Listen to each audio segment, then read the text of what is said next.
Okay, welcome on board, Kalipi, brother. Magandang hapon po sa inyo. Ano pong magandang balita na dapat natin mailathala at maipaabot sa lahat po nang nagkakaroon po ng karamdaman natin na katulad po ninyo na may problema sa paningin.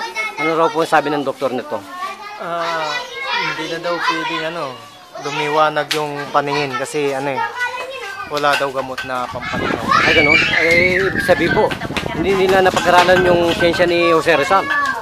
Siguro po kasi pinag-sheet na nga ako eh. Ay, Pinaano na ako sa optical na reading class ng gano'n.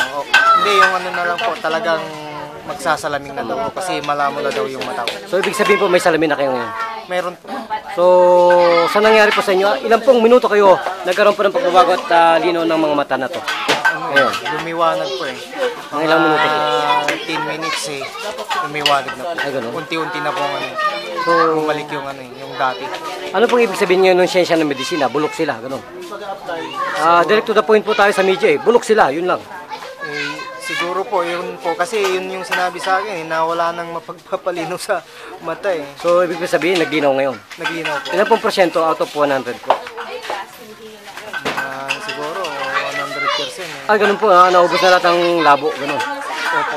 So sa media po kasi ng Lingkod Bayan Media ni kasamang Tony Falcon, lahat po kinakalkal at binapasura natin.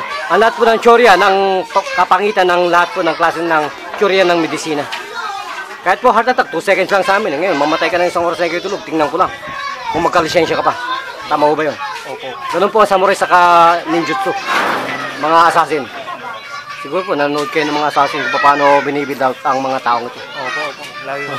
Alam mo naman yun. Ang mga hagupit po ng mga samurai na to, sigurado. Pugot ulo ka.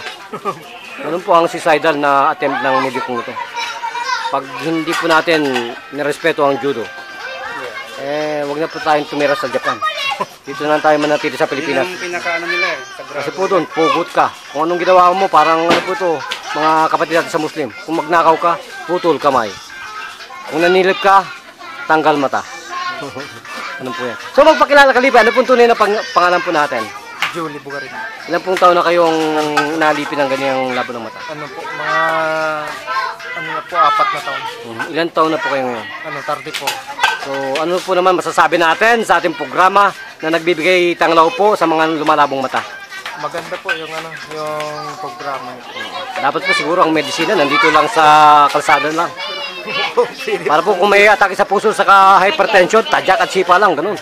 Kung pwede po sana para mas So isang tanong, isang sagot po. Gusto po niyo maging kalyado at mabigyan kayo ng ganitong pag-aaral? Welcome on board po sa ating pong Kandungan Bayan sa Gipkapa Operative. Na kung saan po, libre po tumutulong at nagbibigay po ng seminar, pag-aaral ng ganitong siyensya ng medisina. Ito lamang po yun eh. Wala na pong mamamatay sa atake sa puso. Na pumapatay. Kahit po diabetes, pumapatay. Nagkakaroon po ng hypoglycemia sa hyperglycemia. Ayan po ay pinipitik lang. So nasa inyo po lahat ng pagkakataon, Kalipi, na magpasalamat po sa ating pong programang ito, Kandungan Bayan sa Gipkapa at Lingkod Bayan Media ni kasamang Tony Falcon. Sige po. Nagpapasalamat po ako sa inyong programa na dahil sa medisina